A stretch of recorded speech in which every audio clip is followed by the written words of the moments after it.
grâce. Pour l'encolo. Maboko makasi pour l'encolo. Alléluia. Alléluia. Nani mokonzi. Wana ezali annonce fona mofungwami ya Ebenezer. Jusqu'ici l'Éternel nous a secourus. Notre salaka chaque mois de juin. Parce que lelo ya mbula oyo te meza munene. Donc il y a tellement qui toque pour comprendre que jusque là banda qui n'a pas kendete. Doba amen. Jusque là ko baluka ko la zolo ba que o umeli trop ngomba oyo. Umeli trop na situation wana, umeli trop na bobola, umeli trop. Mais si ko baluka pesa mu Congo kende côté oyo nazo éduquer yo. Yana ba pebele ba umela na ba conception. Umela na ba éducation moko zwa mezali bana ya makamazanga. Umela na bokoko. Umela na ba habitude songolo. Umela. Na lolenge yo mone la kamaka. Yango ndezo umelisa yo. Siko baluka pesa ngo mu Congo. Kende kote nzambe alobaki. Nzamba zozela kote moko. Ah pesa batuki santo moto loba nzamba zozela kote moko boye. Nzamba zozela yo kote moko boye. Yebisa ye pesa mu Congo na kote yo mesana wana. Ezola lisayo. Est-ce que mutu mwa kote malikolo? Après si y a 30 personnes montent pour la mois de juin. Obi pesa mu Congo na kote yo mesana. Dans la côté nzamba zozela la yo. Ah tellement malikolo, zo pesa 30 personnes montent. Mais téléma, papa Kamou, téléma. Hein? Mais au sommet, 30 personnes montent. On le dit que, on met la côté wana. Parce que baluka pesa ngo mu Congo, landa ba makambo nzamba za koloba. Makambo kola zoloba landa ya. Parce que yenda yebi côté zokene. Ayebi côté abongisa. Oh. Yebisa na mono susu boete. Na mono suna ita oyo te sima ya matea oyo. Alléluia. Sima milulu oyo ozasu mutu mundege moko te. Amen. Alors, ceux qui ont la distraction, yeba ki après Ebenezer oyo nazasu ndege boyebela ngate. Nazo dimension moko ya komata à partir de lelo. Oui, mais que les lois sont le premier. Donc, on parle de le premier. Ah, est-ce que vous devez aller? Ah, on parle de le premier. Le premier joueur. Et Kaboli Moula na katikati. Sans un motoba ango. Motoba est très dans le bosso. Ah, donc, demandons Ebenezer. Jusqu'ici, l'Éternel nous a secourus.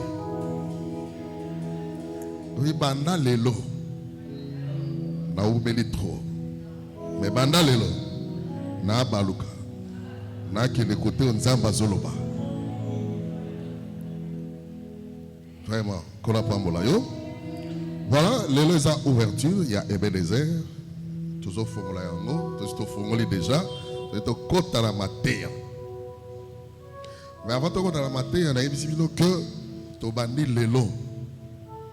Jusqu'au 29, dimanche le 29, jour pour jour, tous allez sauf samedi. Donc pendant lundi, vendredi, samedi, tu permis, dimanche, tu kozong. Tu sais, 6 semaines. Donc, quelle chose, kaka bon, le 29. Tu as battu, oh, il va côté à biso lelo, ou à côté à biso lelo, à côté à biso semaine mobimba. Alléluia. Alléluia. Après, il y a tout le kana. Mamususu bana yandak. Puis tout le kalisusu na mopaya mususu. Est-ce que ça amen? Voilà, à part et à l'élo, pour te côté, le musique en bala. Moko, bataille na biso mususu, zali docteur Didier, azali na nukate na biso, terre na musala côté mususu, to mette le kolo babo komakas. Après, tu vas la monter, il est sous le cola. Andy m'a dit qu'Abraham, à côté de Maricolo, tu vas te le colo à Bogamagas.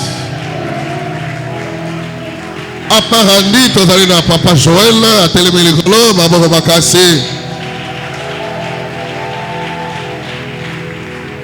Montre dans Ngolona, il y a un sopa.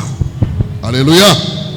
Si maintenant Joël, tu vas aller sous le Papa Nabiso Kalik, Bouya, Beta Bogamagas.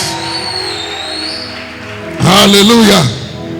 Et tu vas l'appeler Albert Tumba, c'est possible. Maman Romakas pour Colo.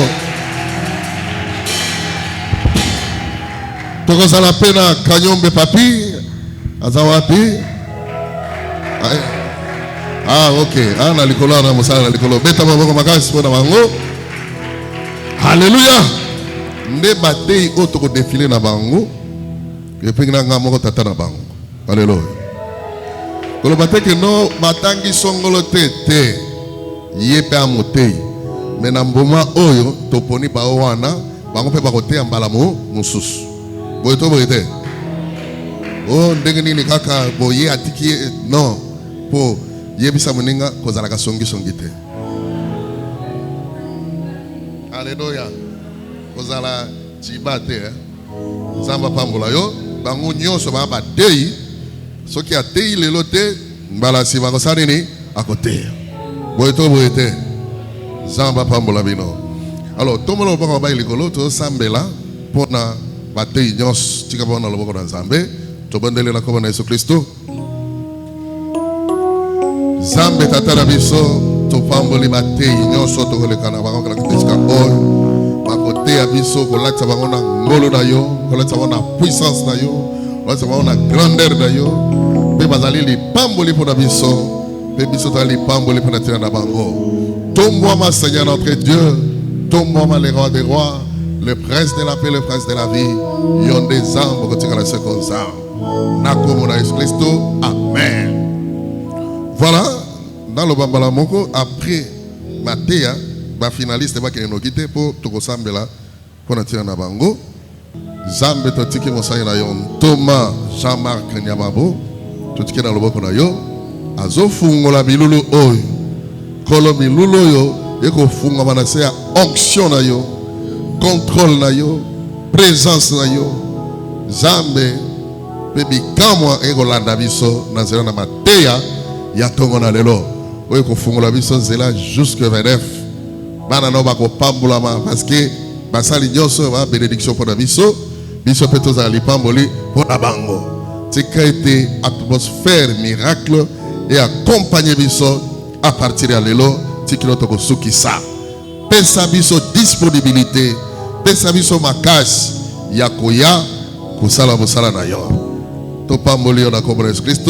Amen. Tant que tu venga apôtre Jean-Marc Zambe apambola beta maboko makas.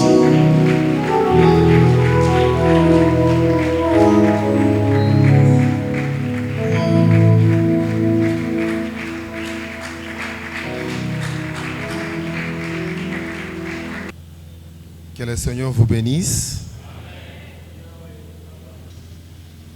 Rendez ma joie d'être parmi vous ce matin. Je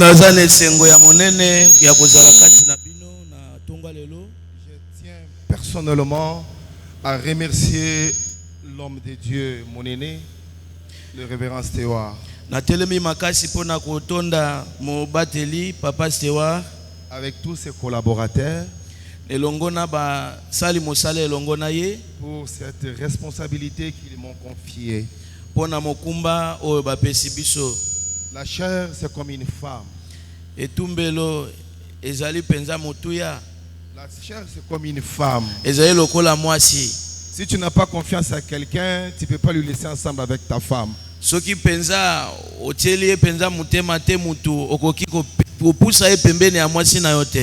risquera d'introduire de mauvaises semences à ta femme. Mais Si tu as confiance à quelqu'un, tu peux le laisser ensemble avec ta femme.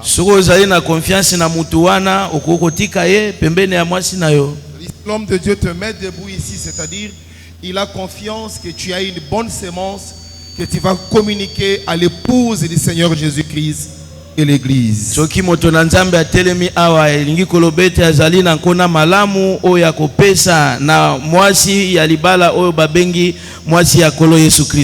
Voilà pourquoi je dis encore une fois merci l'homme de Dieu. Je crois que par la grâce de Dieu, on sera utile pour accomplir la mission qu'on nous a confiée. Aujourd'hui, c'est le 1er juin. Il y a des grands mystères qui se passent dans une année. Il y a ce que Dieu fait au début de l'année. Il y a ce que Dieu fait au milieu de l'année. Lui-même, il est l'homme du milieu. L'arbre de vie était au milieu du jardin. Quand il était à la montagne de transfiguration, il était au milieu. À Golgotha, sa croix était au milieu. Il a crié à la croix, le rideau du temple se sépara au milieu. Et il a donné la promesse à ses disciples. Partout là où 2 ou 3 seront réunis à mon nom, je serai où? Au milieu. Et quand nous sommes arrivés au milieu de l'année, c'est-à-dire ce sont des moments où Dieu vient prendre l'homme pour maintenant le conduire et marcher ensemble avec lui.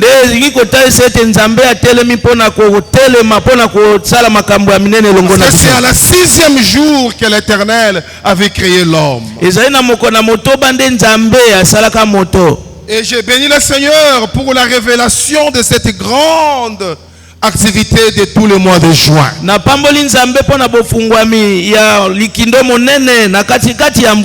J'aimerais dire à quelqu'un, Dieu va recréer. Dieu va recréer ce qui a été détruit depuis le mois de janvier. Dans ces 1 mois d'Ebenezer, Dieu va recréer. Quand il dit Amen bien, c'est-à-dire il va recréer. Soulevons nos 2 mains et inclinons nos têtes, s'il vous plaît. Yes. Prie ensemble avec moi, dis Seigneur Jésus. Seigneur Jésus, nous voici dans ta présence. Nous voici dans ta présence. Au début de ce mois de juin. Au début de ce mois de juin. Nous voulons que tu viennes toi-même. Nous voulons que tu viennes toi-même. Pour marcher avec nous. Pour marcher avec nous. Toi qu'on appelle l'alpha. Toi qu'on appelle alpha. Toi qu'on appelle le premier. Toi qu'on appelle le premier. Marche avec nous. Marche avec nous. Le Dieu de la colonne de feu. Le Dieu de la colonne de feu. Le Dieu de la nuée. Le Dieu de la nuée. Marche avec nous. Marche avec nous. Que nous soyons dans le lieu de rendez-vous.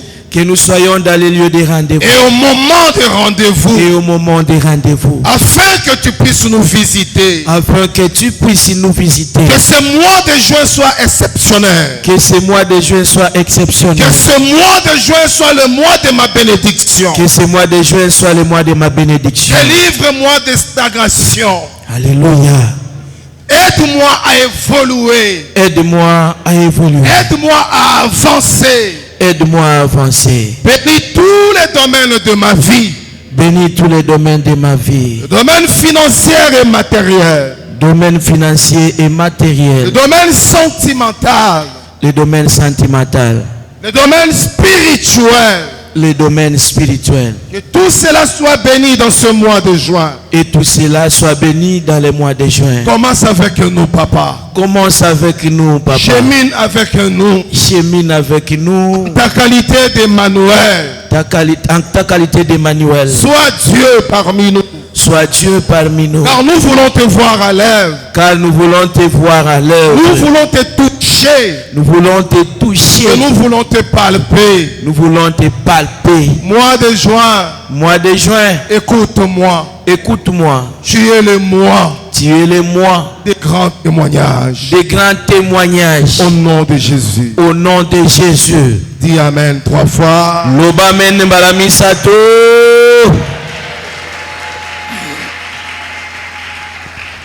On va lire la parole de Dieu et puis nous allons nous asseoir.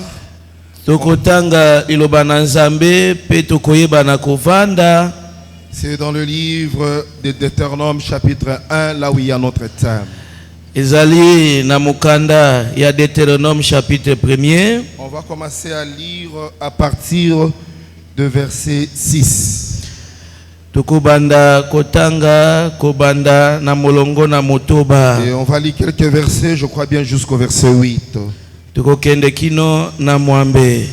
Je pense que nous tous les orateurs, c'est là-bas qu'on va nager et c'est là-bas qu'on va créer tous nos sous-thèmes. Wanande tokobenda mamali kama na biso ya moketo tangi na kombo na Yesu Kristo. Amen. L'Éternel notre Dieu nous a parlé à Horeb en disant: vous avez assez demeuré dans cette montagne. 7e verset. Tournez-vous et partez.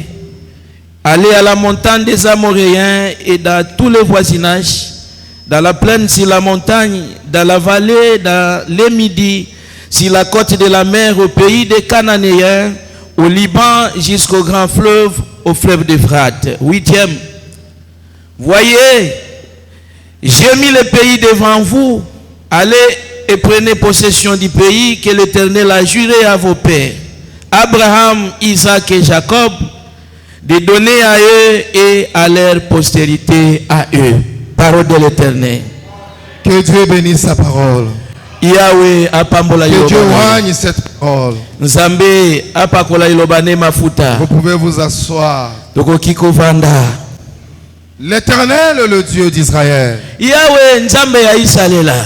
Il est le maître de temps et de circonstances. Yende nkolo ya ntango na bileko. Comme je vous avais dit le dimanche passé, Asili kolobana bino mukona yenga eti koleka. il n'y a pas de l'université ou de l'école là où tu peux aller étudier pour devenir ministre. Ezali na etelo moko ya likolo te to etelo songolo ko kotanga po te ozala kalaka to mintoma ya mboka. Il n'y a pas l'université quand tu termines tu deviens général. Ezali na etelo moko te soko osilisi yo komi mokambi Il n'y na a pas une mapinga. école, maman. Si tu étudies là-bas, tu prends le diplôme, tu deviens une femme mariée. École moko te ezali ete soko otangi malamu yo zongi kuna okomi mwasi ya bali. Il n'y a pas également une université. Là, c'est seulement spécialement les gens qui reçoivent des diplômes là-bas, ils vont travailler à la présidence. Ezali na etelo pe mosusu te oyo kaka yo soko osisi kuna nde bato bakotambola kosala mosala na kati na bokambami na mboka kuna. Ça n'existe pas. Ezalaka te. Mais il y a quelque chose qui existe. Kasi ezali na eloko moko oyo ezali. C'est le temps et les circonstances. Ezali bantango na bileko ebongisa. Quand les temps et les circonstances s'accordent, Soki ntango na bileko esangani. on peut citer ton nom quelque part. Bakoki kotanga kombo no esika On songolo. peut t'introduire quelque part. Bakoki kokoti so esika Quand pakala. les temps et les circonstances s'accordent, Soki bileko na ntango babalani. tu peux te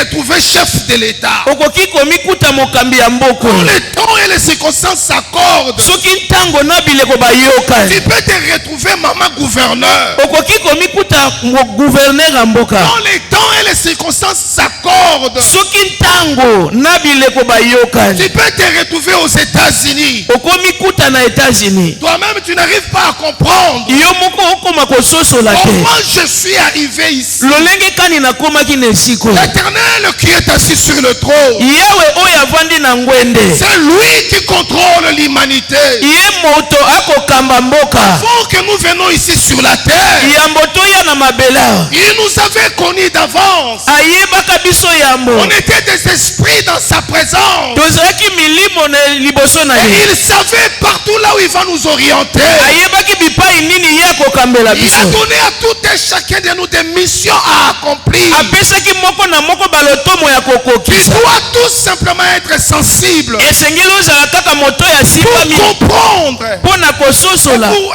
être là où Dieu veut que tu sois. Mpona kozala bipai nzambe alingi tozala. C'est par là qu'il viendra te visiter.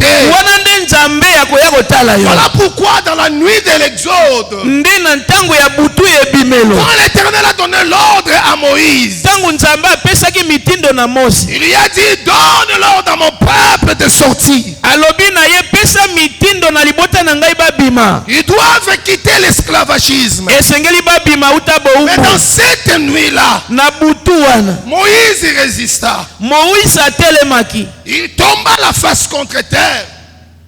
C'est alors il pria. Alali atali mbunzu na mabele pa asambeli. Écoutez sa prière, je cite. Yoka losambo na ye na kotanga. Oh Éternel, Ah Yahweh. si tu ne viens pas toi-même Soki oye yo moko te. marcher au devant de nous, Kotambola liboso na biso. nous ne quitterons pas ce lieu. Biso tokobima esika oyo Et te. c'était dans la nuit là Ezalaki na butu wana. que quelque chose s'est passé Nde qui eloko qui restera à l'annale de l'humanité. eloko moko ekosalema oyo ekotikala na mikanda ya mokili. Qu'est-ce qui s'est passé? Nini esalema? C'est dans la nuit là Na butu wana que nde. la colonne de feu descendit. Nde linganga na moto ekita. Ils ont vu une grande colonne Bamona linganga ya moto monene. de feu Moto. sortir. C'est pas spirituel, c'est physique. Ezalaki molimo to ndoto te. Na Ils ont vu komonana. ça en train de descendre, Eza na kati na kokita. venant d'en haut. Euti na likolo. Ça arrive à un certain niveau. Ekomi na epimelo songolo. Et Panzani. Tia. Et c'était là Ça s'éclate. que la lumière a éclairé. Wana nde mpole ngalaka. La Bible dit, Biblia elobi. du côté d'Israël, Na ngambo na Isalela. c'était la lumière. Mpole ezalaka. Et du côté des Égyptiens, Ngambo na bato na Egypto. c'était le ténèbre. Molili nde ezalaka. Ce que notre bien-aimé pasteur a chanté, Beba koleka mndeko moko akoleka koyemba. Nangambo Égypto molili, Hallelujah. Nangambo Israël Paul et Bimi. Hallelujah. Et Paul là est venu comment? Mpole yaki ndengeni. C'est quand l'homme a compris. Tangu mokano On epokisamaki. ne peut pas sortir de cette situation comme ça. Tokoki kobima na likambo boye te. Lui-même doit être là. Ye moko esengeli azala Alors wana. quand lui il est venu, Ndenga ayaki. il est venu sous forme du feu. Ayaki na lolenga moto. Voilà pourquoi je prie et je prophétise. Me bongo na sambeli pe na Dans sakoli. ces 30 jours de mois de joie, Na mikolo tukumi sato ya le Dieu de la colonne de feu va marcher avec nous. linganga na moto ekotambola elongo na Il bino. s'est demandé dans la nuit là. Base komituna na butua. Maintenant quand il sera jour, Tangu mokolo ekotana. qu'est-ce qui va arriver? Likambo nini ekokoma? Et un matin, Tongo ekomaki. ils étaient étonnés Bakamwaki. de voir ces faits là Komona moto wana. en se transformant en une grande nuée. Ebongwani na lipata. C'est alors ils ont compris Basosolaki sika. qu'il est le Dieu de la colonne de feu. Azali nzambe na linganga na moto. Et il est aussi le Dieu de la nuée. Azali nzambe pe na lipata na Quand nkembo. la nuée bougeait, Nde ezaki koningana. il s'est préparé pour se déplacer. Bazaki kobongama mpona kobima. Peuple de l'Éternel, Libota na Yahweh. dans ce mois de juin, Na sanza ya motobo. la nuée de ce ministère est en train de bouger. Lipata ya lotomo eza na kati na koningana. C'est Dieu Nzambe oyo fait un déplacement. alingi kotambola Dieu nzambe veut orienter son peuple autrement. alingi kokamba libota na ye lolenge mosusu Vous devez arriver là où Dieu vous attend. yebaka bipai oyo nzambe azozela yo Où est-ce qu'il vous attend? wapi azozela biso C'est au dimanche de l'inauguration de ce temple. ezali dimanche ya inauguration ya temple oyo Ato beti maboko te ngamo na beti maboko. yeah. Dieu vous attend. nzambe azozela bino Il y aura des pasteurs qui vont venir de partout. ezali na bapaster bakoya bipai na bipai Des apôtres, des évangélistes, des prophètes, des docteurs. bantoma baevangeliste badocteur Ils seront là. bakozala Et ils vont voir de leurs propres yeux. bakomona na misu na bango moko Voilà les peuples qui ont construit ça. tala libota bato batongi eloko Et ces hommes de Dieu-là, bato na nzambe wana ils monteront tous à ces lieux. bakomata bango nyonso na esika oyo Et ils vont vous bénir. bakopambola bino Et ils vont vous bénir. bakopambola bino Au moins, nous sommes en maboko na oko yeba valeur nango te. yes Mais ko bungi sango. To eke musika. Ndo yeba siko ke na bungi si eloko ya ya motuya. motuya Vous n'avez pas l'idée de ce que vous êtes en train de faire. bozali na kati na kososola te likambo oyo boza na Vous kati na croyez que kosala c'est simple. bokomona neti pete La conjoncture actuelle, ah na bileko ya sika c'est un miracle. ezali bikamu isi Et vous êtes des peuples choisis bozali liboto oyo bapona que l'Éternel a qualifiés yawe apesi lokumu na nkembo na par ye sa grâce pour vous bénir. na ngolu na ye mpo na kopambola Voilà bino pourquoi dans ce moment solennel ntango na ntango na ngonga wana de cette Ebenezer, na ebenezer oyo ça ne sera pas seulement des messages, ekozalaka basango te mais ça sera des orientations venant de la part de l'Éternel. ekozala babokambami kouta na yawe nzambe Dieu va vous orienter. nzambe ya kokamba bino Je vous dis la vérité.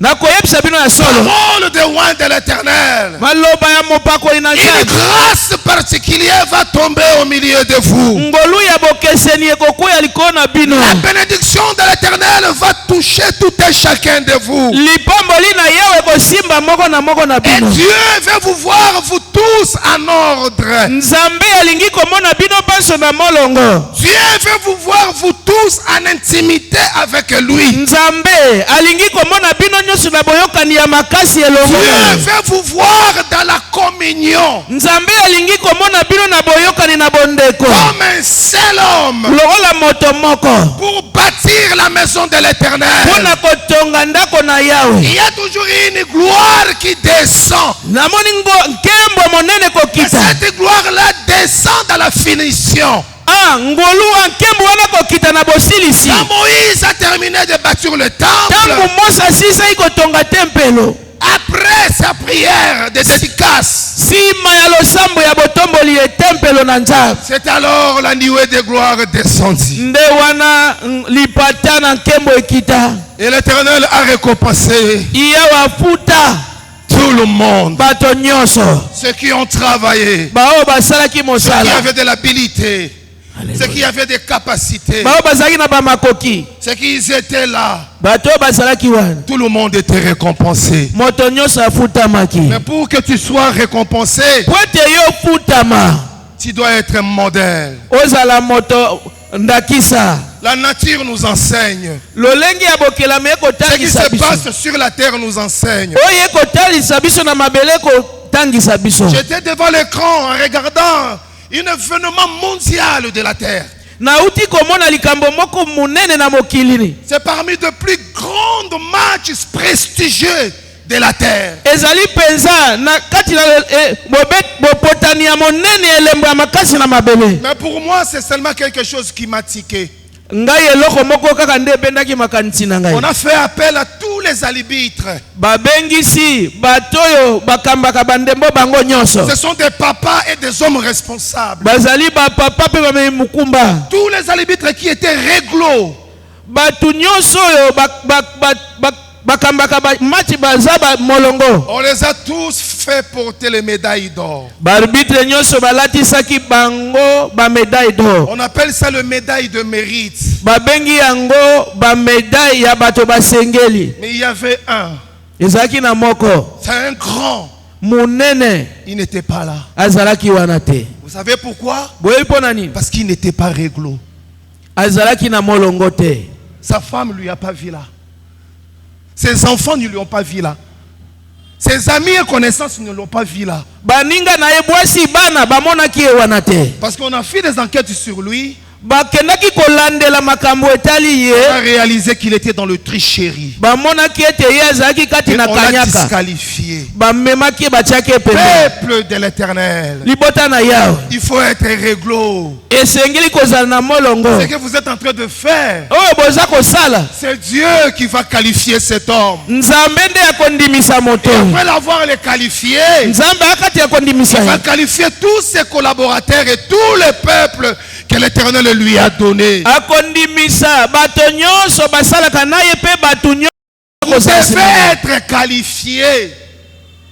Pourquoi? Esengeli ozala bondimama Parce elongo que na ce yo. premier ici, l'Éternel a réalisé que c'est son temps.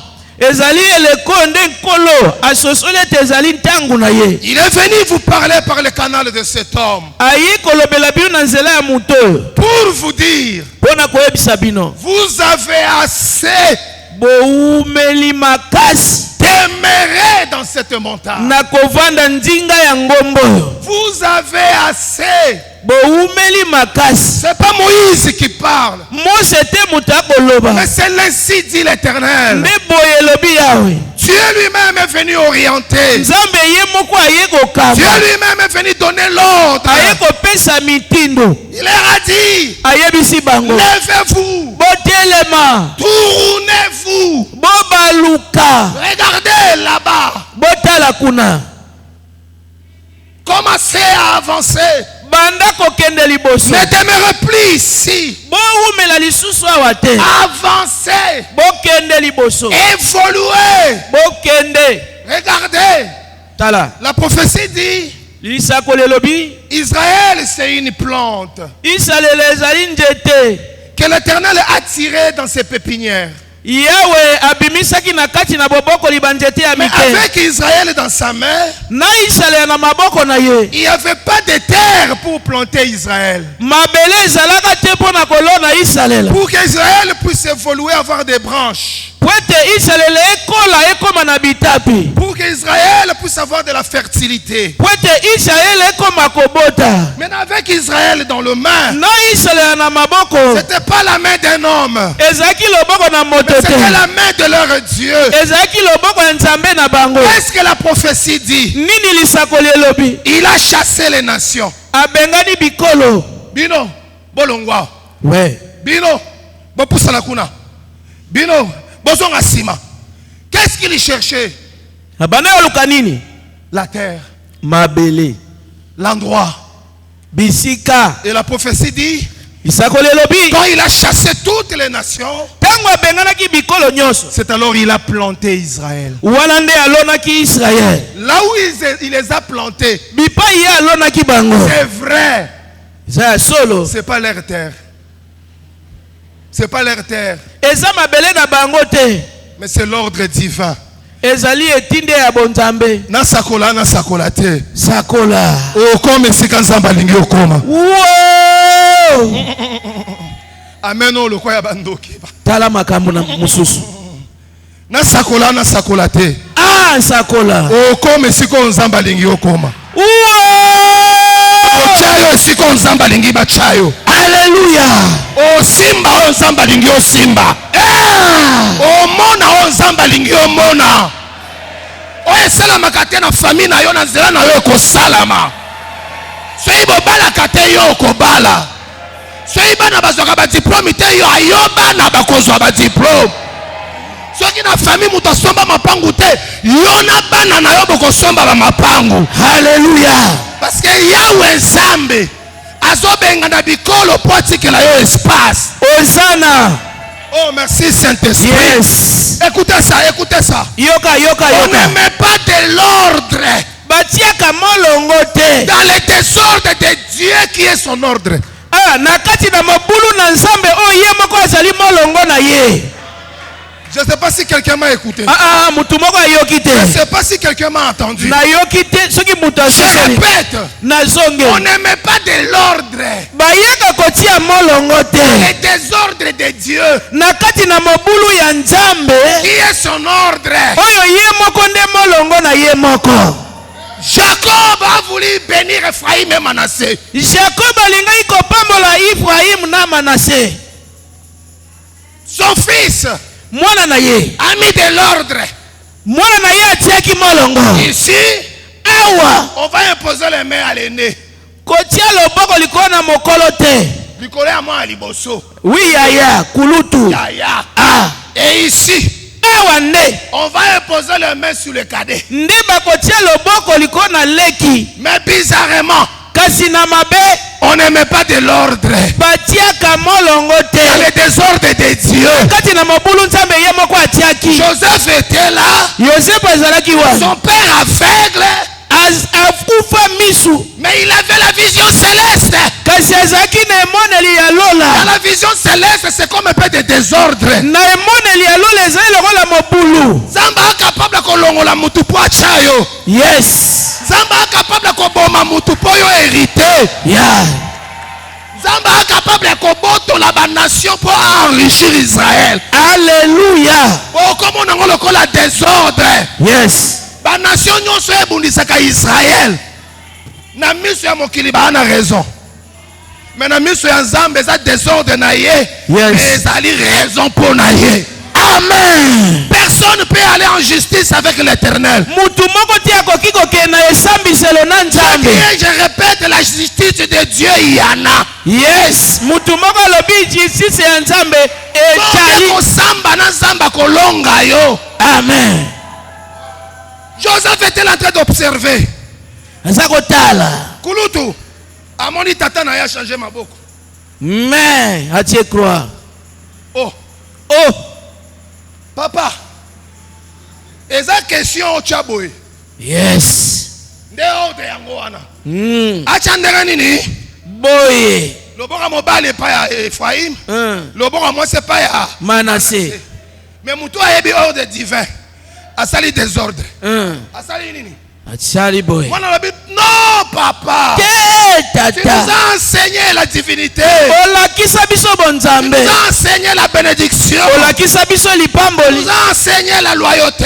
Olakisa biso Tu molongo. nous as enseigné la fidélité. Olakisa biso C'est bosembo ce que cet boyenge homme ben. vous a instruit. Alléluia. Mais lui-même dit, non mon fils, Te mwana na ngai. laisse-moi de faire ce que je suis en train de faire. Tika ngai nasala makambo Dans nazosala. ce mois de juin, Mois de juin oyo. je prophétise pour ce peuple. Nasakoli mpona liboto. Laissez l'Éternel de faire ce qu'il veut faire. Tika nzambe asala na lolenge na ye. Dans ce mois de juin, Na sanza ya motobo. tu te retrouveras avec une bénédiction miracle. Okomi kuta na lipamboli moko ya bikamu isi. Je prophétise sur quelqu'un. Nasakoli kona moto moko. Tu seras le premier à amener la dîme de 100 000 $ dans cette église. Oyo kozala moto liboso komema $100,000 lokola dimi na ye na mboko na etimbolo. Et l'homme de Dieu saura que j'ai un enfant millionnaire. Moto na nzambe akoyeba ete na na mwana moko ya mbongo ebele. Sera la première à amener une dîme de 30 000 $. Okozala moto na yambo ya komema dimi ya $30,000. L'Éternel va faire ce qu'il veut faire. Yewe akosala oyo akosepela kosala. Je dis à ma fille qui est là, Nayebisi mwana na ngai mwasi aza wa. Zamba est capable de kopesa papa na bino bokilo. Yes. Omemi bokilo pour ya ko présenter papa Stewart. Wow! Mais bokilo akomi kotuna papa. Yes. Papa, c'est vrai na zolinga na bala mwana yo. To chango nanu de côté. Mais yebisa ngai. Etikali combien pour na temple ici là. Ya ki ko bala mwana. Mais Zamba sali ke comme ordre na ye. Yes. Nanu abali mwana te. Mais a vu 200 000 $ à tikeli bokilo. Ah. Batata papa biologique na maman biologique à mon non baliété. Alléluia. Ça c'est de l'ordre. Hein? C'est le désordre. Mais c'est l'ordre de Dieu. Woo! Ma fille, elle a mis son beau kilo. Yes. Beaucoup d'en a beau kilo à non. Alléluia. C'est ça l'ordre. Nemolongo ya nzambe yangwana. Na sina balisa mona ministère nangaza aka chel.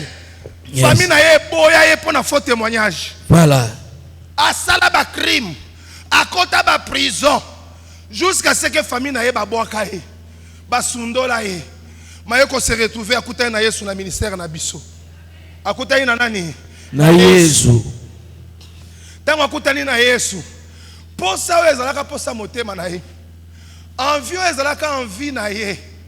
Na ngene sabino c'est Dieu qui crée en nous le vouloir et le faire. Nzambe nde akelaka kati na biso ko sepela na likambo to ko sala. Abanda oloba un jour ngana obala mundele. Alléluia. Amen. Alléluia. Amen. Ayekuta na pena mundele yango. Siko yebi tangu batana ba circonstances s'accordaka. Mundele yango aye. Kokutana na papa na ye. Abi je vais voir tes parents.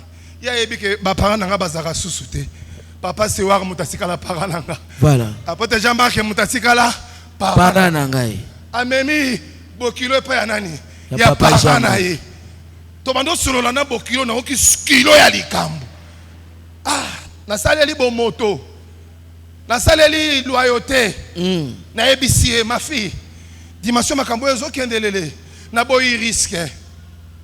Pesanga numéro na benga ba parents na yo. Daddy, na bengi ba parents. Baba ni on pas refinga ngai. Hein? Tu sais combien les appels que moi j'ai reçus dans des commissariats? Tu sais les appels combien que moi j'ai reçus dans des parquets? Moi nana na kabeli yoye. Alobi pena langage donc oza pasteur bolobaka nini alobi ngo 3 fois. Moi nana na semele yoye. Nana besoin yo kama kambu na yete. Salelanga acte de session kasi. Papa c'est sérieux. Oui, c'est sérieux. Yes. Oh. Yesu Christo. Voilà. Babokilo ba oya na weekend. Baboti biologique babo akisi. Babokilo herbaye. Ah Nzambe. Tango ya kotala mutu. Ayaka na lipamboli ya pressé. Yes. Lo basi mananga pressé. Ya pressé. On voyager pressé. Alléluia. On soit musala pressé. Bako benga yo pressé. Amen. Bako ebisa ko sukola te yaka kaka ndenge. Ozawana. Ote nazana li papa yaka bongo. C'est ça le temps de Dieu. Wana netangwa Nzambe.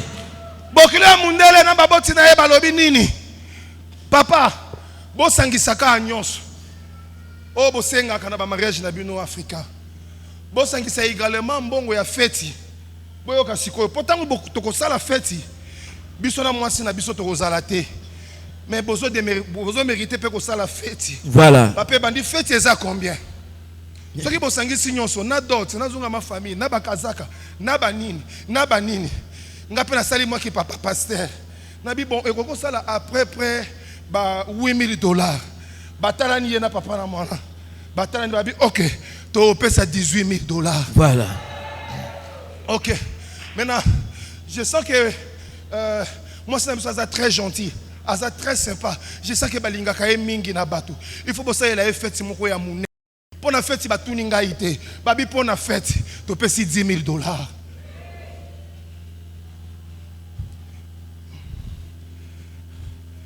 Nabi Nzambe merci pour na babo chona nde babwaka ki moi na bango. Et ces prières ndé on est en ordre. Te bo répondre eza en ordre. Te yango wana nde ordre ya Nzambe. Voilà. Yango wana nde nini? Ordre ya Nzambe. Désordre na bino ordre ya Nzambe. Wana bafla kokufa. Voilà. Ba olinga balongo la biso garantie lo pango église esilaki. Et coïncide ka sous papa Sewar. Papa pasteur peut kuna na côté ya ndaku. Baera zotungisa ye moi retard à 3 mois. Tala ba dossier, tala ba problème. Quand le temps de Dieu arrive, L'Éternel envoie la facilité. Je Je veux dire à ce peuple, à l'inauguration de cette activité, aussi les akotonga temple on a pété. Et pas y bouti eza mosika. Et pas y boko mokende za pene pene. Alléluia. Et comme na moment moko on dirait cotisation ekokata. Yes. Ton zamba opambola ka moto. Moko. Zamba opambola ka moto. Moko. Na kayi ko prêcher na moko ya ba extension ya ministère Amel en Afrique du Sud na Johannesburg. C'est là-bas que j'ai appris. Bosomo na temple on ezo tonga na 8e ri. Eza na frère moko muto azwa engagement ya main d'œuvre nyonso. O ba Serael ye mutafuta bango. O ba tubaye ko cha bakaro ye mutafuta bango. O ba tubachaki crépissage ye mutafuta bango. O ba tu installation en courant ye mutafuta bango. Yes. O ba c'est que on appelle les main d'œuvre. Liko na ngoli susu nini ye moko muto asala croquis ya temple. Muto asala maquette. Nakangana kombo na frère Constant. Voilà. Alléluia.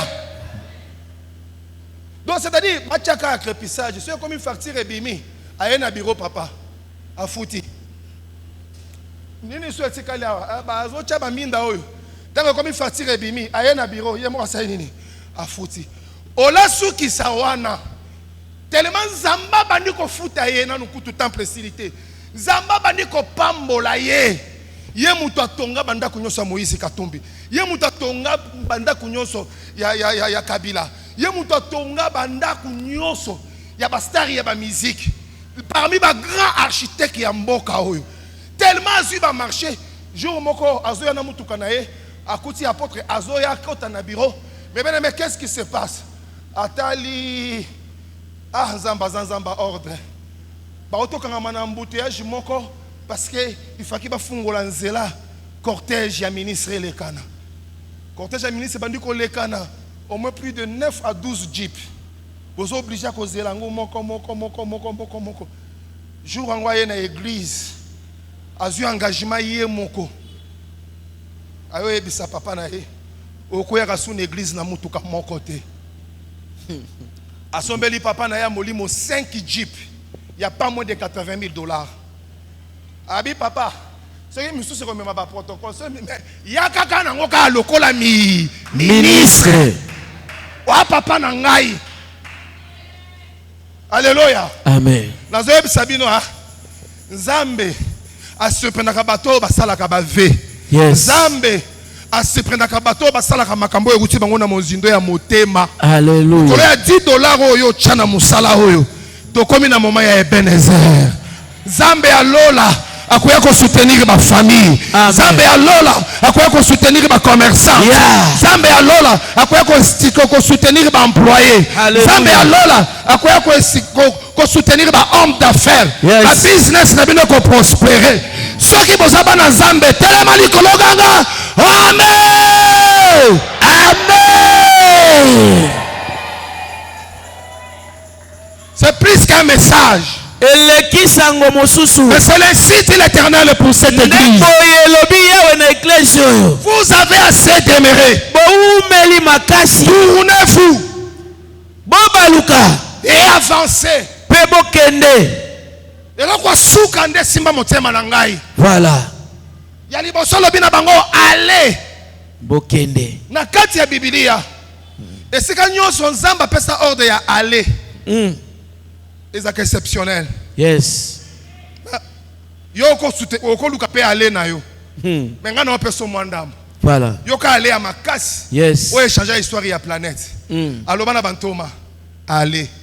Partout. Faites de toutes les nations. Alléluia. Tes disciples. Allez. Mais pasteur, allez. Oui. Alobi pona ba croyant bisotu bandimi. Wana lobi voici. Voilà. Les miracles qui accompagneront ceux qui auront crié voilà. à mon nom. Ils imposeront les mains aux malades. wana na mundimi ya bébé. Voilà. Na mundimi ya 8 ans. Akocha mama na bango malade azobela. Voilà. Akota même tata bota ye maboko. Yes. Ndenge yo zana mama ko kazate ke prière nous zaka pona opambola fufu. Okocha mutu loboko soka azobela. Eza promesse ba croyant. Yes. Mais tango e komi pona bantoma.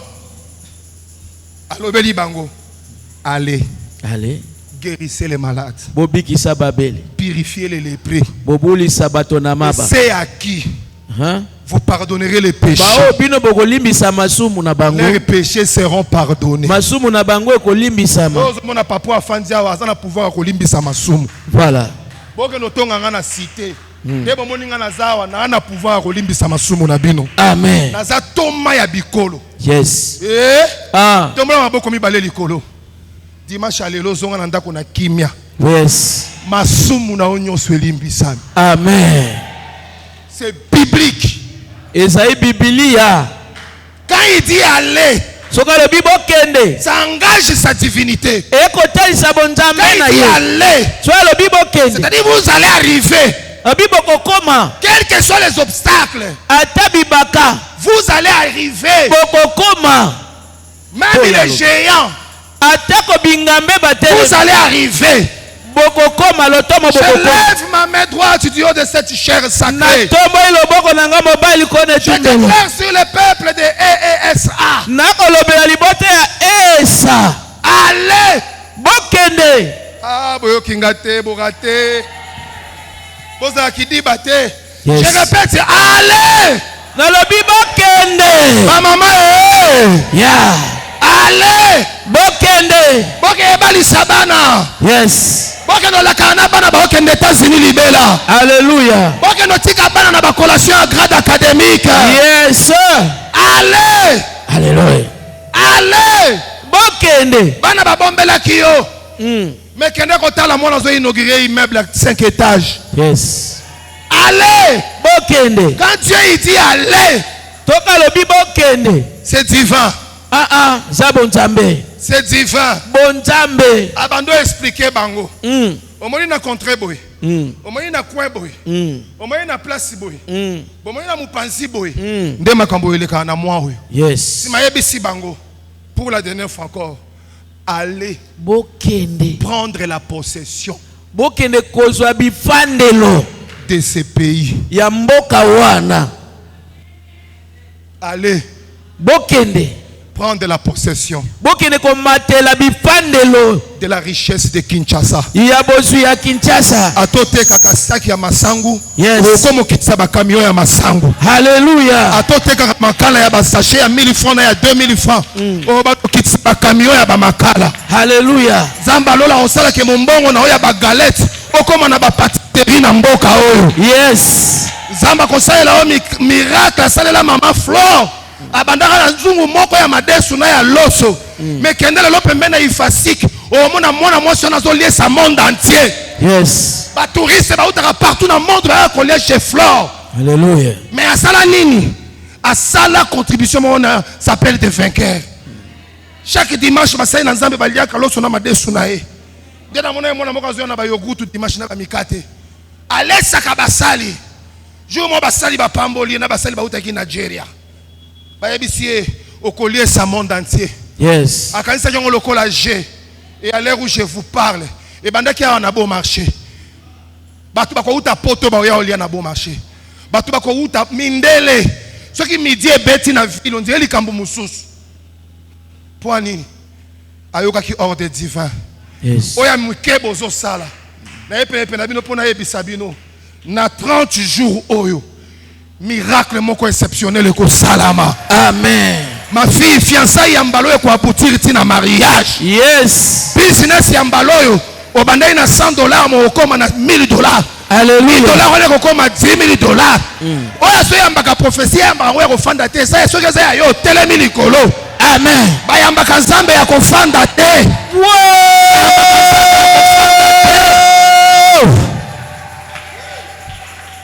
Nyoso koteka okomona bénéfice. Yes. Nyoso kodefisa bakofuta banyongo na yo. Hallelujah. Ikanise ko mataona motema nzamba ko cha yango loboko.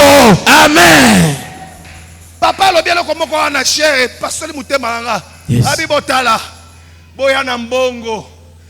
Boya tu boya na mbongo. Na ki motema na ngai fungwami.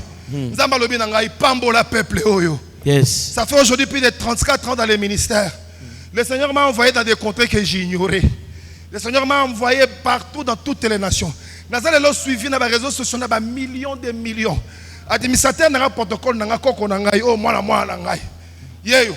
Nous avons sollicité dans le monde entier. Nanda kuna nga biloko tout, nanda kuna nga na biloko uta apoto. Pourquoi? Parce que l'Éternel m'avait dit, Jean-Marc, je vais t'envoyer dans toutes les nations pour bénir mon peuple. Na kotinda yo na bikolo nyonso po pambola kalibota na ngai. Oyo nzamba telemisi elibino na première semaine ya activité oyo. Et ça mutu azo ordre ya ko bénir. Yes. Maman, na bénir misala maboko na yo. Amen. Atote kakabakito yo. Na bénir misala maboko na yo. Amen. Papa, okozala mutu kasimokila te. Yes. Okozala capable ko futa ba loyer na yo. Amen. En dehors ya ko futa ba loyer na yo okoma propriétaire. Amen. Kaka ndenge bokomisi Nzambe propriétaire.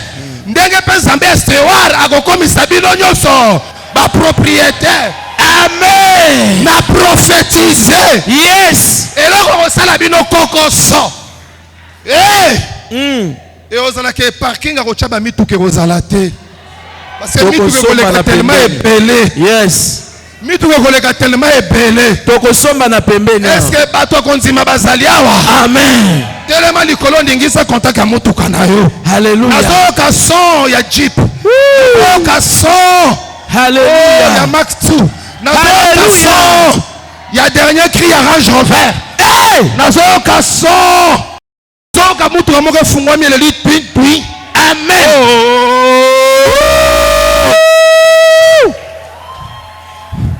Qui croit à la bénédiction? Restez debout.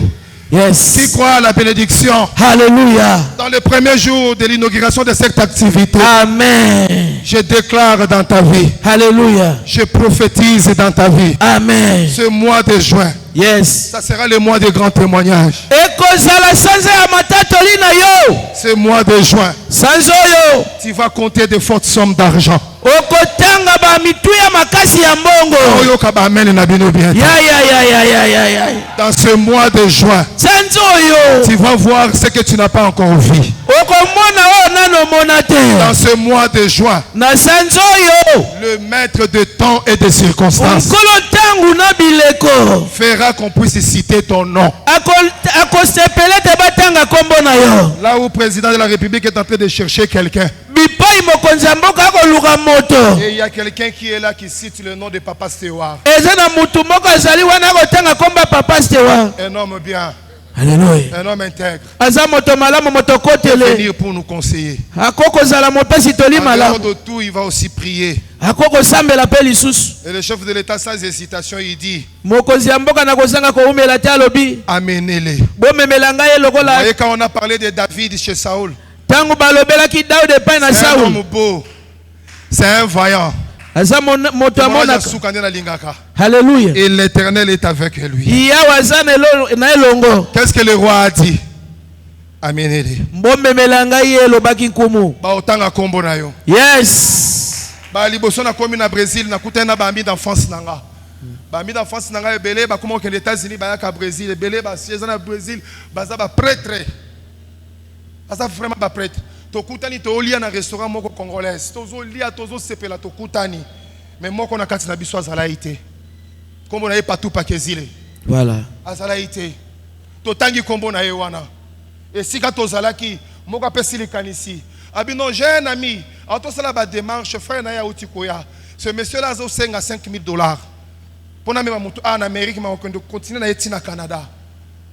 OK? Okay. Et si quand ozaki na table wana. Ami moko zalaki wana bimisi de boko na pocha tiena mesa binga apesi 2 000 $. Na on a besoin avant na longo Amérique na kende na longo Brésil na kende New York. Pakezila mona na awa. Muso zalaki wana apesi 1 000 $. Ngape toma na bikolo na okipe ko lembate na koti pelo boko na poche na bimisi po yangai na kaka sur place na mesa wana tokokisa 7 500 $. Ba bengi mutu wana sala makambo. Alléluia. Amen. Ba transférer mbongo. Na laps ya 2-3 jours. Alléluia. Amen. Bato fanda bo ba benga pakezile. Eh pakezile. Et ça, non, ça va. Ok. Aux un passeport. Yoka était binopé. Bon, mais ça, il a un passeport. Voilà. Chance PK Congo, ça me vitesse. Abine, ça va. Il y a un monde dans l'hôpital qui a une affaire étrangère. Yoko lo bate yo yakaka. Quoi ça mutumo na famille yaka. Aïe, affaire étrangère et wow. Qui ça s'appelle mboka vitesse dans 2 jours passeport et bimakate et bimi. Ah, lo mboka vitesse. Mboka vitesse. A récupérer passeport mais bien aimé. Et ça qui 3 jours té. 4e jour. Parce que si le yaka aïe, lukaka mo valise mo kwa muke. Ba kitina gambela, bazui manteau, bazui écharpe, bazui bagan. Bazui bonnet. Et Alléluia. Amen. Makeke biloko. Esa bimbo mbongo etikali. Mbongo yo chango na kati ya poche. Tangu yo okoma, ezana batu bakoya oyamba yo. Ero okoma nde benganga. Yebisaka mama osali tour mombo na ba Congo ozoya. Et comme kana moment moko na histoire ya vie. Voilà. Il faut qu'on soit discret. Amen. Il faut qu'on soit discret. Ala ki peka mama na ye. Moi na bimi aéroport Njile escale en Afrique du Sud. En Afrique du Sud, Rio de Janeiro et Azo et Bapepa inawe. A se retrouver dans l'aéroport à Moni Bambi d'enfance nae. Tala. Oyo bana tata na ona mama na ba ko sali la yote. Batu mususu ba ko sali la oyango. Amen. Na prophétiser lelo. Ezana batu ba brancher bino. Ezana muninga ofungula okopa commerce moko. Alléluia. Ezana muninga ofungula okopa voyage moko. Yes. Ezana muninga koyebisa oyago tikanga. Koko nanga za témoin nakenda otika muninga nanga na bureau moko nakeka ko sala nini kotika e mais to komi kuna nga sali prière na so sala prière ba pese biso transport to kota na kati ya sincère moninga nanga ba motema moto passer munene na ville ya Kinshasa afungola enveloppe ya transport to kuta ina $7,000 na kata enveloppe mais kombo nango nini transport nanu asase enyatina mabelete na lamukaki mpiaka na nyongo hotel mais na kati ya ascenseur muninga nanga katelinga $3,500 papa yana bana na ba ozo ba droit de l'œil sawa lo ba droit de l'œil lo ba droit de l'œil tombola maboko likolo tombola maboko likolo lo ba yawe nzambe na façon nyonso ça la ordre na yo d'une manière ou d'une autre na pambolama yawe nzambe lelo le premier chaque jour ya sanzawe chaque semaine ya sanzawe biso bana ya stewa tomona loboko na yo zamba likonzi na moto zamba lipata na nkembo tomona loboko na yo opesi biso ordre to baluka opesi biso ordre tozwa possession tombola maboko koleka mutu to afandi atelema tombola maboko koleka mutu loba yawe nzambe na bandi na lukozwa possession ya République démocratique du Congo tombola maboko koleka mutu yes loba nazo déclarer na premier jour d'activité naza kozwa possession ya richesse sous-sol ya République démocratique du Congo ya RDC tona bozuna ngoko metwande la possession nango te mais lelo zozwa possession haleluya loba yawe nzambe lola eza lola na yo mabele oyo eza héritage oyo pesa na bana na bato soki naza na mabele te oyo ya ngai na mikanda ya kombo na ngai pesanga mabele na nga naza na droit na yango awa na RDC esika na tekaka pesanga possession na yango libala na ngai pesanga possession na yango quartier oyo kontre oyo nyonso esika temple na yo ezali pesa biso possession na yango peuple ya contre oyo peuple ya konti oyo aoya na église oyo mais oya na église oyo évangélisation ya molimo mosantu na évangélisation ya molimo mosantu yawe nzambe pesa biso possession oyo olobi na biso tobaluka tokende banda kotambola partout na kati ya église. Alléluia. Nakei vers mariage nanga, nakei vers destination nanga, nakei vers musala ya sika. Déclaré avec effort. Loba nakei vers la présidence, loba nakei vers les États-Unis, nakei vers l'Angleterre, nakei vers l'Europe, nakei vers l'Europe, nakei vers la Océanie. Alléluia. Je sillonne le Congo. Alléluia. Geste prophétique. Relation à Baloyo. Et comme un mariage. Yes. Relation à Baloyo. Et comme Simba. Alléluia. Mbongo ya Baloyo. Alléluia. Hosanna. Commerce ya Baloyo. Bénéfice na yango. Alléluia. Tambola. Nazo regretter so ko tambola te. Bana sewa masabela abote. Tambola.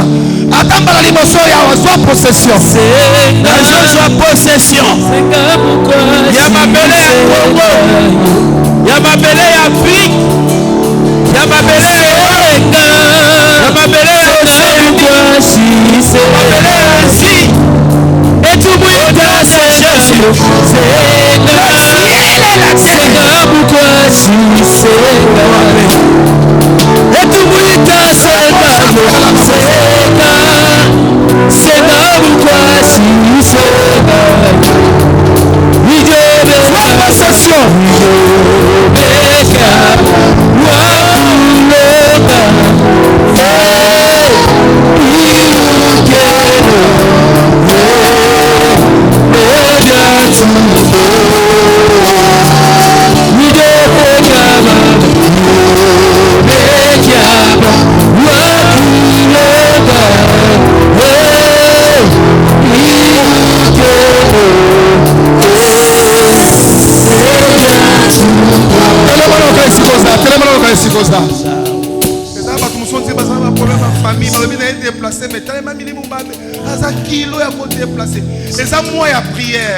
Après chaque message, nous avons un moment fort de prière.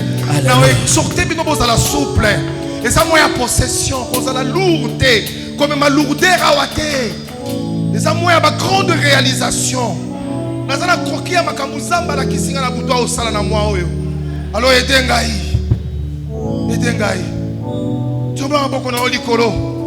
Tant qu'on a ça qu'on méditer. Musée, na kiti na se. Et ça, loko moko etike ngai. Quoi est un message pour l'église? Et ça, dans verset 11. Boyoka prophétie na bino.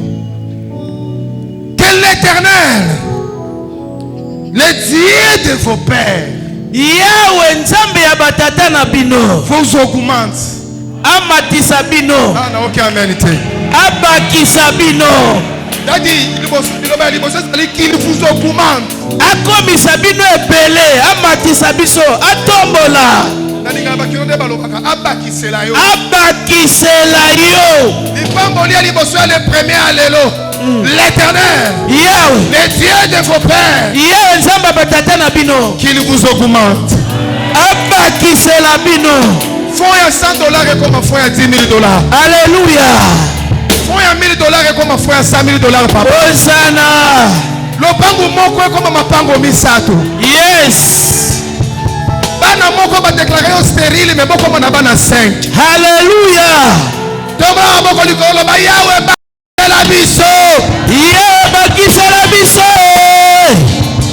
Les prophéties à l'église yoka boyoka. Et continuez. Que l'Éternel, le Dieu de vos pères, vous augmente. 1000 fois. Mbala koto. Autant. Mbala ebele. Et qu'il vous bénisse. Pe apambola bino. Comme il vous l'a promis. Lolenge ya tikala kolaka bino. Tombola maboko mibale likolo ba promesse. Oyoki biso na bon marché te. Tombola maboko likolo ganga na énergie nyonso ya nzoto. Promesse. Promesse. Ganga na monoko ya mboka. Bilaka. Bilaka. Professeur Nabineza, qu'il vous bénisse. Amen. Comme il vous l'avait. Lolenge ala kamela kabino. C'est quoi la bénédiction? Namoni lipamboli. C'est quoi la bénédiction? La bénédiction, c'est un bon mariage. Lipamboli ezali bala ya La kitoko. bénédiction, c'est d'habiter dans une belle maison. Ezali kofana na ndako ya malamu. La bénédiction, c'est d'avoir votre propre entreprise. Lipamboli ezali kozala na entreprise na yo La moko. bénédiction, c'est d'avoir un ministère qui prospère. Lipamboli ezali kozala na lotongo ekokuluka. La bénédiction, c'est de voir qu'on est venu épouser tes enfants. Lipamboli ezali komona bato baya kobala bana na yo. La bénédiction, c'est voir que ta femme, elle est comme une vigne féconde. Komona mwasi na yo akomi kobota-bota. La bénédiction, Lipamboli c'est quand l'Éternel ramasse quelqu'un dans la poussière. ezali ntango nzambe alokoti moto na putulu. Là où tu n'as rien, Lipo oza na eloko il te. t'élève. Atomboli yo. Il te fait asseoir parmi les grands. Afandisi yo na kati na bato batombwama. Parmi les grands. Na kati na bato batombwama. J'étais un petit garçon.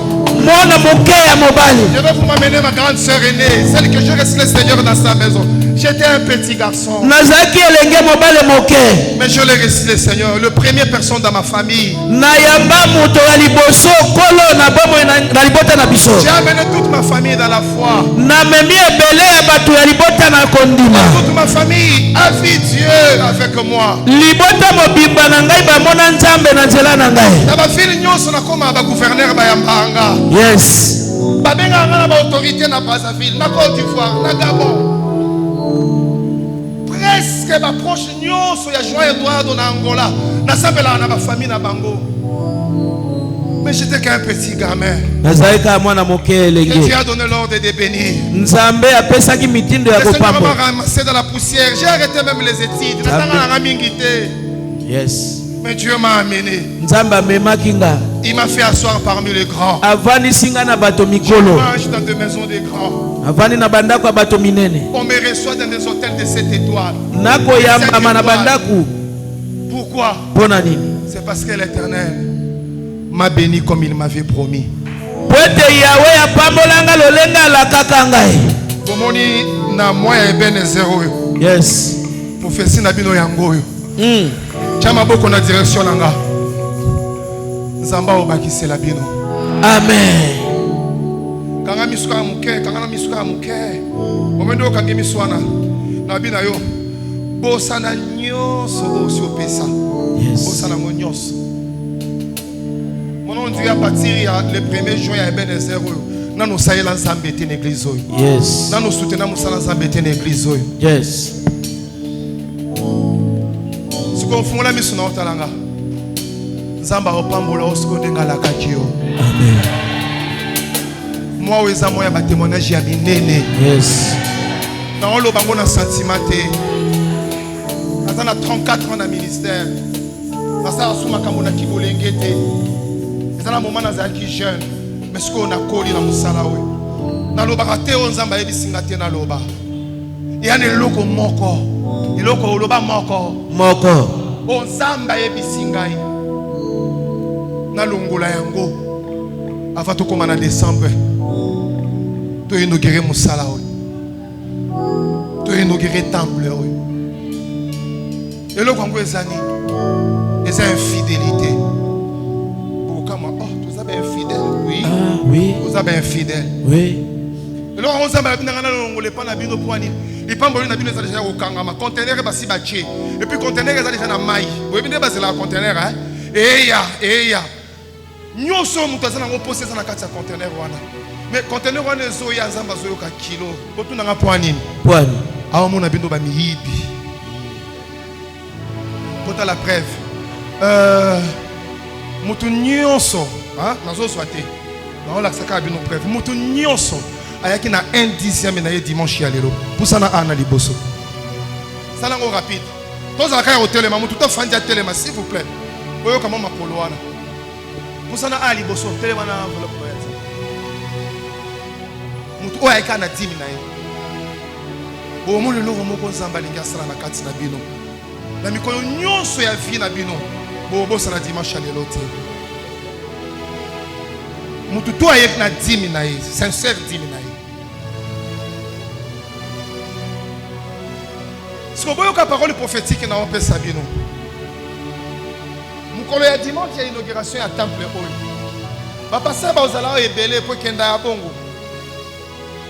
Ba inaugurera jamais temple sans ba invité. Ba artisan réveil ya mboka oyo, tout ba ami, ba collègue, ba tout passer la musala nzambe na papa siwa. Ba tei o ba lekana awa. Biso tout atatu za musika to ya. Alléluia. Amen. So eloko eko étonné batu et aux rasko fidélité na bino. Et aux rasko nini fidélité. Comme ni nombre ezalia. Des en nombre ya batu nzamba pombola ki na semaine te. Soyez beaux fidèles dans des petites choses. C'est alors que vous êtes fidèles dans de grandes choses. Amen. Bolandanga bien. Nakana besoin de notre sainteté. Merci. Bolandanga très bien. Ça, les Camerounais zamba linga sala pona bino. Mais bien aimé, écoutez-moi. Soyez les lozoï banzambe 10 il y a 5000 francs. Donc ozoï banzambe 10 il y a 1000 francs. Tous à la sérieux. Soyez zamba pesio 10 millions de francs congolais.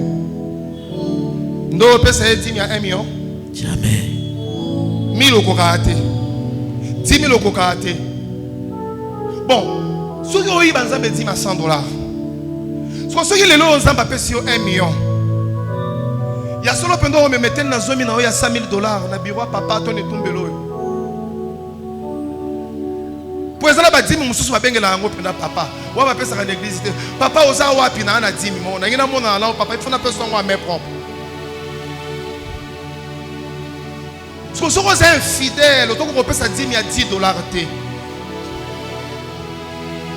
Vous avez payé 10 000 dollars. Hein, madame? Vous pouvez payer 5 000 dollars. Les foot, ils ont les zamba au foot à miibité. Yes. Kola solo li nangana botu ya lelo. Na pesi papa témoignage.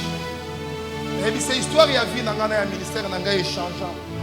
Grâce à papa, moi, je recommande à 82 ans coréen. J'ai des amis coréens au Brésil. Papa a salé le moko échanger histoire et ministère na biso. De loko nzamba lobi na ngana sala pona bino.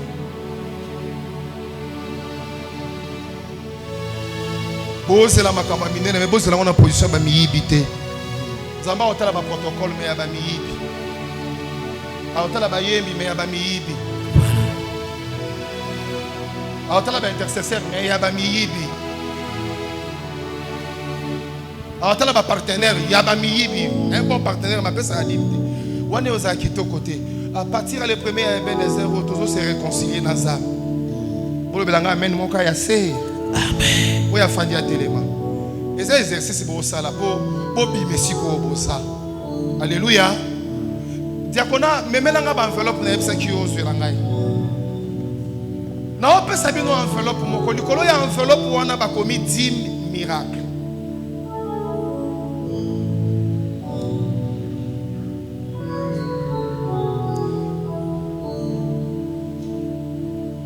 Tolongo la malheur. Na odo sali. Ce toi mi bien ezaki to côté. Et loko eko étonné ba paya o ba koya na inauguration. Ezana mokolo ya inauguration tangu papa koloba que tous les enfants de EESA baya ofuta 10 000 na bango pa ya nzambe na ba pasteur ba paya ba kozala aba okamwa bino mukolo wana soyi na ozala te bo okanisanga. Yes. Oh l'église nini? C'est ça ce qui détruit l'église de la République démocratique du Congo. Tozana mabela ko pambwa matozana richesse mais kende na l'église ya Congo c'est comme na moment ya 10 000 ezala kabu moi poignet ya bato. Ils ont malheur. Ils ont malheur. Enveloppe, il y a 10 000 miracles on a fait ça. Il n'y a pas de fidélité aux banda. Dans la semaine où on a dimanche à l'élo, c'est aux 10 000 francs. Tu as 1 000 francs à Anakati. Maman, si on a aux bénéfices, il y a 3 000 francs. Tu as 300 francs à Anakati. Avoir nous son zamba au personne la semaine, apprendre dans nous la semaine, moi quoi cause la fidèle. Tu as un Anakati enveloppe boy. Oh, fungo l'enveloppe ndé na fungo liboy. Komi kongo na Anakati. Si nous kangi enveloppe na yo. Papa a une responsabilité moko na moi nous soya joint oyo. Chaque dimanche avant nous fungo l'enveloppe. Alors, on a que dimanche, il y a le 8. Au chaque dit, il y a 7 000 francs. Mais au cas où dimanche, on est zoya. Et je suis dit, je suis francs exactement, je suis $. Et comme il y a $300. Makambo et pambola kaba église et pambola kaba vie. C'est que les nango fandi awa. Amen. Dimanche prochain, na olongo la malédiction du coronavirus.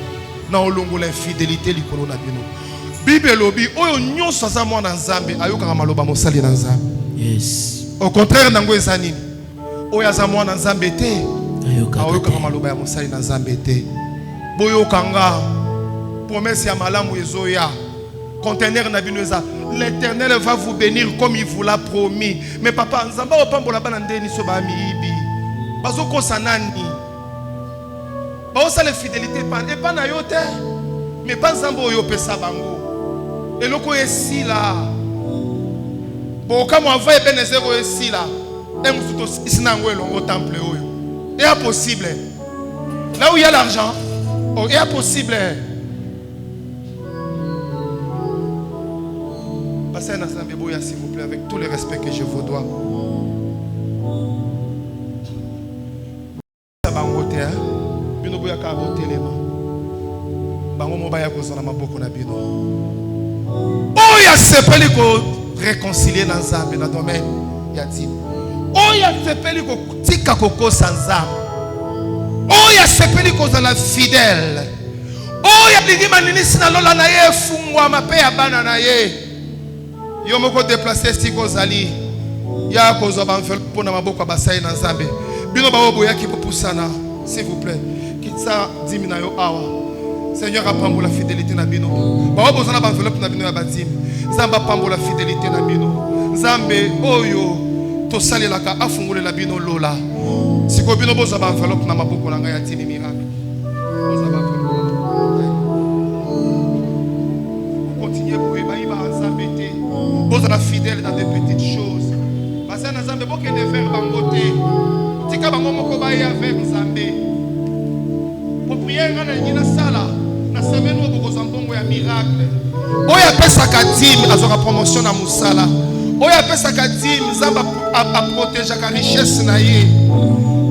Oya pesa kadim zamba pambolaka famille na ye. Ya kozwa.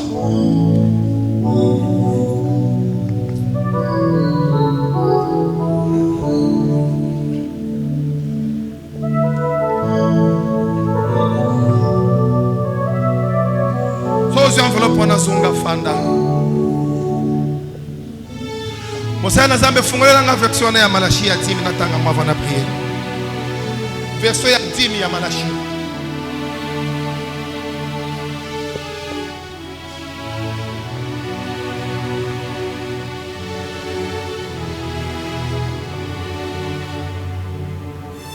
Toi apprendre tout simplement cause à la fidèle dans de petites choses. Nous avons une accélération et au quota. Papa, tant que nous sommes en décembre, nous commençons à visiter avant décembre. Nous sommes enveloppe dans l'école. Sébastien a un tout aujourd'hui. Ça nous concerne nous tous. Nous avons une semaine. Comme modèle, Jérémie prend ça pour moi. Mets-la dans le semaine. nazosisa na bino natika bino na fidélité. Atoza mwana moke zala fidèle na makambo oyo. Iye kolisa bana na yo ke baliaka eteli ya Nzambe te. Bana Israël nyonso batambolaka na ba semence. So ke ina bamboka okuta ba mama ya bilanga bazalaka na madesu moko baliaka ngote. Bazaka na masangu moko boye baliaka ngote. Eza ba semence ya prochaine récolte. Et ya prochaine semi. Ba olona ngo prochainement. Wana ezaka ya kolia te. Eza na ba paro baliaka te. Peuple otongela Nzambe bozongisa relation na Nzambe. Tombola enveloppe na likolo na ingina bondela. Je peux avoir cette écriture. Malachie. Vas-y, tu peux lire. Inclinons nos têtes dans la prière. Deux au verset dans la méditation. Nous lisons Malachie 3:10 au nom de Jésus. Amen. Apportez à la maison du trésor toutes les dîmes afin qu'il y ait de la nourriture dans ma maison. Mettez-moi de la sorte à l'épreuve, dit l'Éternel des armées, et vous verrez si je n'ouvre pas pour vous les écluses des cieux. Et si quand on a si bien allé, vous verrez. Peuple à Stéwar. Yes. Israël, peuple à Moïse. Yes. Peuple à Stéwar. Vous verrez. Vous verrez. Est-ce que Moutalobi Makambouana papa Stéwar? Moutalobi Makambouana est apôtre Jama. Comme même la bangote. Moutalinga soit ayawa. Kotinda mwana te sa responsabilité. Mukona tinda mwana ngai. Tozana Angola akende ko sala dépôt ya 5 millions de kwanza. Akoma kuna na balcon akoka okomangote. Moi j'étais fatigué dans un voyage. Akoka okomangote. Ce qui était scandaleux c'était quoi? Ba gérant na basimbi mbongo. Balobi na ye kende ko benga responsable. Moi na ya kutinga na appartement fatigué. Ayesinga ipai mi mandaru pa viti bushkar. Batininga na ya ko benga yo. Wapi mbongo? Mbongo etikali kuna na banque. Na bise mwana. So ikaba bimisi ba caméra. Bakati ndenga na okota na banque. Ndenge yo okota na banque. Bakati ndenge yo za na balcon. So ito komi kuna. Balobi ke yo tikaki 5 millions awate. Preuve ko uta wapi. C'est-à-dire que makambo va responsabiliser rabatu te. Ça makambo esenga yo moko za na présence, babenga ngo présence physique. Yango na bi yo moko ya ko zo enveloppe mayo. Pour moi na muto zo se réconcilier na Nzambe te, yo muto zo se réconcilier na Nzambe. Ozana commerce ya muke. Mais ça ko tshela kambongo eza ya ko toboka. Dimanche obo mona ndenge Nzambe ko benga na ba sauterelle. Muto azaka na pouvoir ko benga na bango za la ka Nzambe. Amen. C'est lui qui menace, c'est celui qui dévore. Les engatés, ça papa c'est l'Éternel lui-même. Mais pour base à la menacer, il faut payer sa dîme. Yes. Pour moi, ma rambutu est zonga la gotambo la malam. To forcer te to tongela nzambe to aussi de cela. Le belanga amen à bien. Amen. Tombe l'enveloppe likolo. Yahweh Nzambe. Yahweh Nzambe. Tobelelio. Tobelelio. Nzambe a papa na biso Stéwar. Nzambe a papa na biso Stéwar. On a preuve ya amour na biso. Pour na preuve ya amour na biso. Omoni oyo to sali déjà. Omoni oyo to sali déjà. Mais papa. Mais papa. Et comme moi kilo. Et comme moi kilo. Makambo etambola ndenge zaki kalate. Makambo etambola ndenge zaki kalate. Wai bato ba pesa ki ba $10,000. Wai bato ba pesa ba mbongo ya makasi. Wapi bato ba pesa ba mbongo ya makasi. Talaka ngai oyo. Talaka ngai oyo. Bana na pesa mbongo wana makasi. Bana na pesa mbongo wana ya makasi. Owa suko pesa au-delà te. Na na comprendre yango. Na comprendre yango. Yango na sengi mawana yo. Yango na sengi mawana yo. La foi. La foi vient Viens de ce qu'on entend. de ce qu'on entend. Et ce qu'on attend Et ce qu'on entend vient de la parole de Dieu. vient de la parole de Dieu. Enveloppe na simbi. Enveloppe na simbi oyo Likolo na yango. likolo na yango Bakomi 10 miracles. bakomi 10 miracle. Yango na sengi yo. Tango na sengi yo Zambe ya papa nanga Stewa. nzambe ya papa na nga Stewa. Kobanda dimanche ya le 1er juin. Kobanda dimanche ya le 1er juin. Tindenge ano ekosila. Ti ndenge ano ekosila. Tia na maboko na ngai. Tia na maboko na ngai Mbongo ya miracle. mbongo ya miracle. Na mbongo wana ya miracle. Na mbongo wana ya miracle. Tia kombo na yo. Nga Jean-Marc. Ngai Joel Longo Na kolongolela yo. nakolongolela yo. Tala enveloppe. Fungola misu tala enveloppe. 10 miracles. Miracle. Na komemela yo. Nakomemela yo 10 miracles. 10 miracle. Lobango na mongongo makasi pour la 3e fois. Na komemela yo. Nakomemela yo 10 10 miracles. miracle. L'accent enveloppe wana. Ezato ke lochango mafuta mbila. Yes. Mama ezate koma na ba poussière ba faute de terre na kati. Tala ndongo zango propre. Ezelo kwa ko honorer na ngonza. Eloko ka yo yebi soko zongi na ndako ndenge mundela salaka azio ordinateur a beti machine ya entrée na ye. Biso au cause de téléphone aux calculatrice. Nazo ki lelo 30 000. Na longola 3 000 francs na chao. Sala conscient. Ça comment nango conscient. Nengo zo comment nango conscient ndenge penza mbaste wa ko bénir yo. Dimanche tant to ko senga dim. Bo mona ki kozala nombre ya ki awate. So etikala. Évoluer et continuer. Maloba nyonso yo nzamba lobeli bino et okokisama. Boganga ki bilaka. Boganga ki promesse. Papa protocole, il a dit quoi? Il va nous bénir comme il avait promis. Prononcé. Hein? Oyebele ko ni mwana mondela linga obimisa parana na munoko. Alinga parana lobela mon fils, ma fille, c'est promis. Yes. Mondela sa lobeli mwana c'est promis. Promis. Elingelo bani. Wana c'était un acquis. C'est promis. Voilà. Zamba lobia ko pambola bino dengala kaka bino. Gumba moto na se. Remercie Nzambe pour l'inauguration et Ebenezer. Remercie Nzambe pour le message à l'élo to sukiswan. Pesa Nzambe merci. Pesa Nzambe merci. Nzambe merci pour le message à l'élo. Loba na Nzambe yokelanga mawa. Alléluia. Nalingi na yibaka oli sauter. Hosanna.